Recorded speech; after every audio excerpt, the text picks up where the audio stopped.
लेकिन आज मनीष कश्यप का कहना है कि अगर तेजस्वी यादव मुझे गले लगाना चाहते हैं तो मैं गले लगने को तैयार हूं। लेकिन एक तरफ ये मनीष कश्यप जो है तेजस्वी यादव पर निशाना भी साध रहे हैं, तेजस्वी यादव पर हमला भी कर रहे हैं, और दूसरी तरफ ये चाह रहे हैं कि अगर तेजस्वी यादव भी हमें टिकट दे तो हम चुनाव लड़ने को तैयार हैं। यानी कि कोई भी गठबंधन हमें टिकट देगी तो हम चुनाव लड़ेंगे।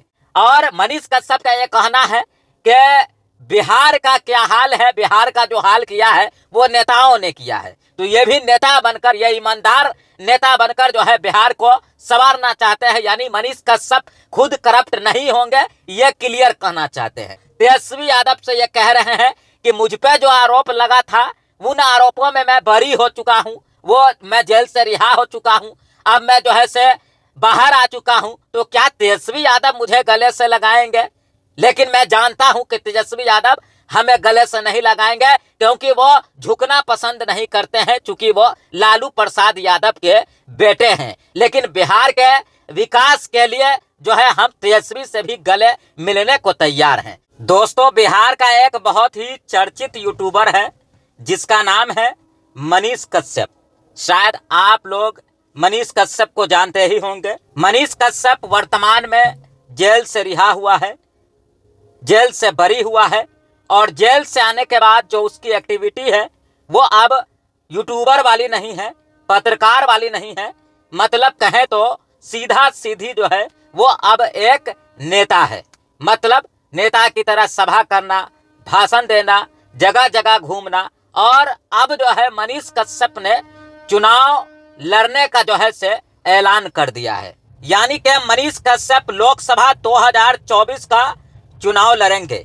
शायद आप लोगों को यह मालूम नहीं होगा कि पूर्व में जो है मनीष कश्यप वो विधानसभा चुनाव लड़ चुके हैं और हार भी चुके हैं।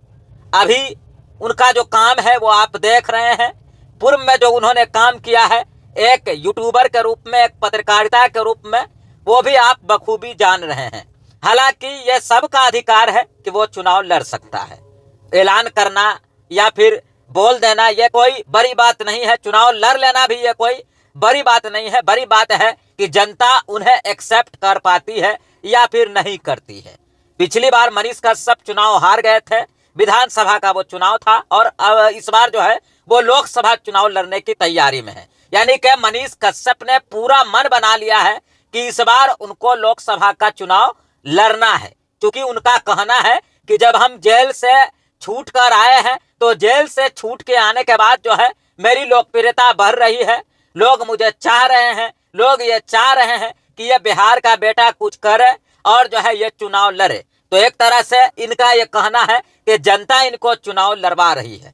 यानी कि इंडिया गठबंधन जो है उनको टिकट दे या एनडीए गठबंधन टिकट दे, हर हाल में मनीष कश्यप चुनाव लड़ेंगे। हालांकि ये चुनाव लड़ना ये उनका अधिकार है। मेरा ये कहना है कि मनीष कश्यप जो आज तक तेजस्वी के खिलाफ बोला करते थे, वो आज जो है ये कह रहे हैं कि अगर तेजस्वी हमें गले लगाने को तैयार है तो हम गले लग जाएंगे। मतलब मनीष कश्यप ने जो है मन बना लिया है कि वो उनको अगर तेजस्वी यादव टिकट देते हैं, यानी महागठबंधन से, इंडिया गठबंधन से उन्हें टिकट मिलता है तो भी वो चुनाव लड़ेंगे, और अगर बीजेपी वालों से वो टिकट लेते हैं, यानी कि एनडीए गठबंधन उनको टिकट देती है, तो भी वो चुनाव लड़ेंगे। हालांकि ये अभी तक क्लियर तो है, ऐसे भी नहीं हुआ है कि मनीष कश्यप किस पार्टी से चुनाव लड़ेंगे। पूर्व में विधानसभा चुनाव लड़े हुए हैं जो निर्दलीय लड़े थे और हार भी चुके हैं। शायद इस बार उनको टिकट न मिले तो हो सकता है वो इस बार भी निर्दलीय लड़ जाए। हालांकि इस पर कोई भी प्रतिक्रिया उन्होंने नहीं दिया है। और जब से ये मनीष कश्यप जेल से छूट कर आए हैं तब से एक तरह से समझिए जो चुनाव की तैयारी कर रहे हैं। तो अब देखना यह है कि महागठबंधन यानी कि इंडिया या फिर एनडीए जो है मनीष कश्यप को टिकट देती है। लेकिन मनीष कश्यप चुनाव लड़ेंगे चाहे टिकट जो है इंडिया गठबंधन दे चाहे एनडीए गठबंधन दे। लेकिन यूट्यूबर मनीष कश्यप ने आज तक जो किया है बिहार में, और जिस पार्टी के प्रति उसकी सोच रही है, उसका जो नजरिया रहा है, ये बखूबी आप जानते हैं। अगर कहें तो किस विचारधारा के साथ ये चल रहे थे ये आपको अच्छी तरह पता है, मुझे बताने की जरूरत नहीं है। लेकिन सवाल तो यह है कि मनीष कश्यप एक तरफ तेजस्वी यादव पर निशाना भी साध रहे हैं और दूसरी तरफ ये भी सोच रहे हैं कि तेजस्वी यादव मुझे गले लगाएंगे तो हम गले लगने को तैयार हैं। तो अब देखना है आगे कि मनीष कश्यप को कौन सी पार्टी जो है टिकट देती है। बाकी फिर मिलते हैं एक नए वीडियो में। आप देख रहे थे VOS 24 न्यूज। मैं फैज आलम, बहुत बहुत शुक्रिया, धन्यवाद।